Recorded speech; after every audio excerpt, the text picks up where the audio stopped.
The JET SOP is a statement of purpose. The SOP is not an interview. I repeat, it is not an interview. It's designed to show that you have thought about what you're going to do after you leave Japan. Emphasis, again, on the after. Hello dreamers! Welcome back to A Dream in Japan.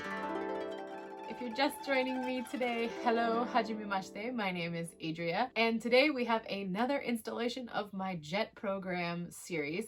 Today we are going to be talking about the JET SOP, or the JET Statement of Purpose. So if you're joining in today, you are either about to submit your application and making sure you didn't do anything bad, you are trying to write your SOP and you have no idea what the heck it's supposed to be about, or C, you've already submitted your application and you are looking for confirmation that you are not going to get rejected from the program. Well, I can help with two of those things. However, I hope that what I talk about today is what you've written in your SOP if you've already submitted it. But if not, fear not. I can certainly assure you that I have seen some crazy, not ready for the JET program people be accepted, and some very overly prepared people not be accepted. And it may have or may have nothing to do with the SOP in and of itself. That being said, I wrote 2 SOPs because I had 2 applications to the JET program. So I would like to say that when I looked back and read my first one and my second one, there was a significant shift. And today we're going to talk about the do's and the don'ts of writing your SOP and what the actual SOP is. First, let's begin with a little bit of context. It's important to understand what the JET program is so that you know what they are looking for in your statements of purpose, or your SOPs, as I will refer to them from here on out. And hint, it is not to create fluent English speakers in Japan.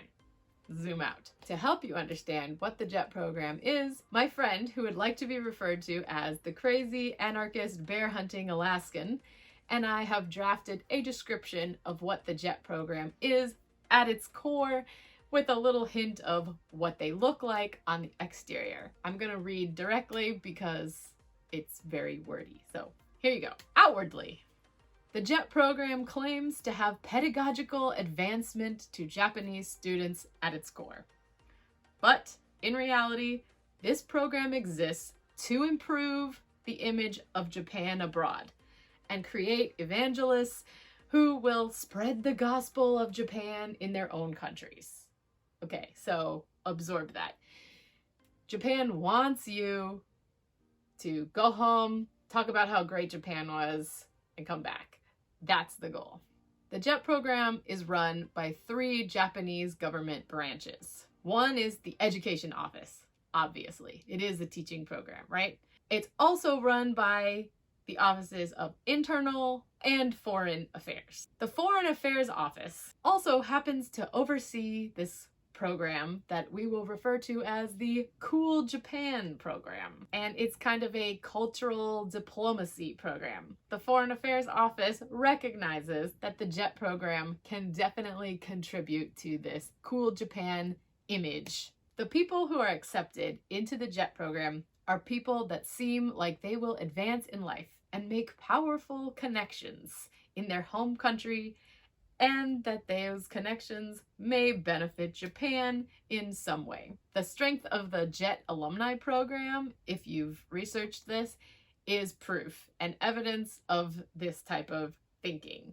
So the JET program alumni have members all over the world, and they favor other JETs for hiring positions as well as funding opportunities. So this kind of world connection is part of the JET program. Given this unspoken mission of spreading the gospel of Japan, the JET program does not want you to stay in Japan after the job ends. People who seem like they're using the JET program as a way to get to Japan and stay are generally rejected from the program. This is one of the reasons for an ALT that being fluent in Japanese is actually less desirable to the JET program than someone who doesn't speak any Japanese for an ALT. Now, if you're applying as an CIR, totally different story.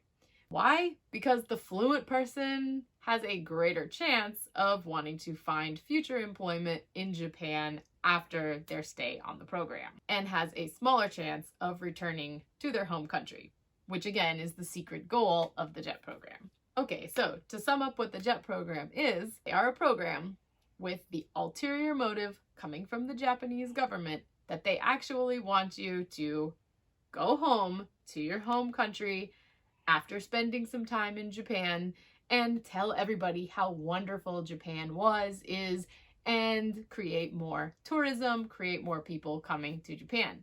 That's the goal. Therefore, in your statement of purpose, it is super, super important that you articulate a clear plan for your life after the JET program and how you think your JET experiences will contribute positively to your future goals in your own country, even if it's bullshit. So to me, this aspect of the SOP is definitely the most important because it will solidify how JET will contribute to you spreading the gospel of Japan in other nations, and it will clarify how much of an asset you might be for Japan. Notice I said nothing about teaching English in any of these. Okay, that's our segue into part 2. What is the SOP designed to do? The JET SOP is designed to show that you have thought about your decision to come to Japan, what you're going to do in Japan, and what you're going to do after you leave Japan. Emphasis, again, on the after. The SOP is not an interview. I repeat, it is not an interview. It is a statement of purpose. Whose purpose? Your purpose. They want you to write about your purpose for wanting to join the program, for coming to Japan, and what you hope to gain from your time in Japan to further your life after you leave Japan. Notice that after bit again. I don't know how many people sound like they are answering questions in an interview in their SOP. There's a physical interview that if you pass the application stage, you're going to go to, in which they will ask about your relative experiences. So let's talk about some do's and don'ts of your SOP essay. A big one. Stay on topic and make sure that every sentence counts. You have a limited amount of words, 2 pages double-spaced to work with, so every sentence needs to work in your benefit. You need to use clear, university-level language so that you present yourself as being good at English, because you are going to teach English, as well as someone who's going to be successful in life and in general. You need to follow a standard academic format, be concise, make clear points with a few supporting examples. Be careful not to overuse indefinite pronouns, such as he, she, it, this, that, I. And this one's my personal advice, and in general, even in the interview, this is good advice. Always refer to yourself as if you've already been accepted for the position. So you should be using things like when I am placed or when I teach. You should never use if I am accepted or if I am placed. Always use when language, not if language. Remember that you've already submitted a resume and a list of relevant experience. Assume that the person reading your SOP has already looked at your resume and your experience. So don't waste your precious word count on listing relevant experiences. Feel free to use actual examples from those experiences in order to clarify points in your essay, but don't just list them without giving additional context or connecting them to a point in your essay. Remember that your SOP is not an interview, so don't talk about why you are going to be an asset to the JET program. If your desirable qualities don't show through talking about things like your future ambitions or your experiences that you bring to the table, then you aren't a very good asset. So make sure that you sound good when you talk about your experiences and when you talk about what you want to do in the future to spread the gospel of Japan.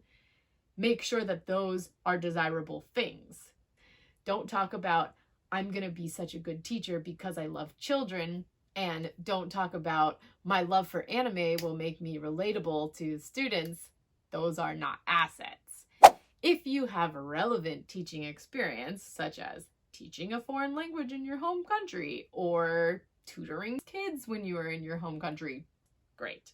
Go ahead and talk about that. However, if you do not have relevant teaching experience or really any teaching experience, and I am not including tutoring math when you were in middle school, don't talk about that experience. Don't talk about the lack of experience. Focus on completely other things. Focus on things that make you an ambassador or a spreader of the gospel to the rest of the world in the future, after JET. If your dream is to be an English teacher forever, great. But don't say you want to stay in Japan and do it forever. Say you hope to travel to other countries and continue teaching English to foreign students, even if it's bullshit. You want an exit plan. I can't, after JET. On that note, don't talk about things like your lesson plan ideas. Don't talk about how you hope to mold and shape the minds and change the attitude of the students that you plan to touch. Because let me tell you, yes, I also had those lofty dreams. I don't want to squash them before you even apply, but the chance that you're going to make a significant world-changing impact is close to 0%. And honestly, the screeners reading these essays know that you are not really going to need any significant teaching experience. Per contract, you're not actually supposed to be making lesson plans. You're applying to the JET program to assist a Japanese teacher in teaching their Japanese students. Your actual job in Japan is more along the lines of giving your teachers a native speaker to practice with, giving your students exposure to a foreign person and foreign attitude, foreign ideas, as well as, of course, have someone who is a native speaker and can help with anything from test preparation to speech contests. That's your actual job. If you're placed in elementary school, it might be a little bit more lesson planning, but in general, a JET program ALT doesn't really do a whole lot of actual teaching. Okay, sorry, that's a tangent and a rant on a whole nother video, so if you're interested in seeing contract versus actual responsibilities, maybe an interview with some other past ALTs as well, definitely leave a comment and tell me if that's something you're interested in seeing. But let's get back to the SOP, okay? I'd like to read you a passage from my SOP from the year that I was accepted. I think it's a fairly good example of these things. Okay, here's like a general outline of my SOP just to give you a little bit of context for this paragraph that I'm going to read you. But basically, I talk about how my undergraduate degree in costume design had an emphasis in some Japanese costumes and traditional wear. The paragraph I'm going to read you talks about how I want to connect with curators and craftsmen to understand a little bit more about that subject so that I can do a master's thesis connected to those studies. After that, I talk about getting a TEFL certification, and then to finish my certification, doing some English teaching to foreign students as a volunteer, and how I connected what I learned in TEFL to teaching as a volunteer. And I found it was a very enriching experience. But then ultimately in my conclusion, I talk about how I want to experience a different culture to help aid in my master's thesis. Here's my passage. As a participant in the JET program, I want to familiarize myself with the elements of conformity in Japanese culture to gain insights into the design influences of uniforms today. I intend to focus my master's thesis on the design similarities between Japan's historical and modern textiles and garments.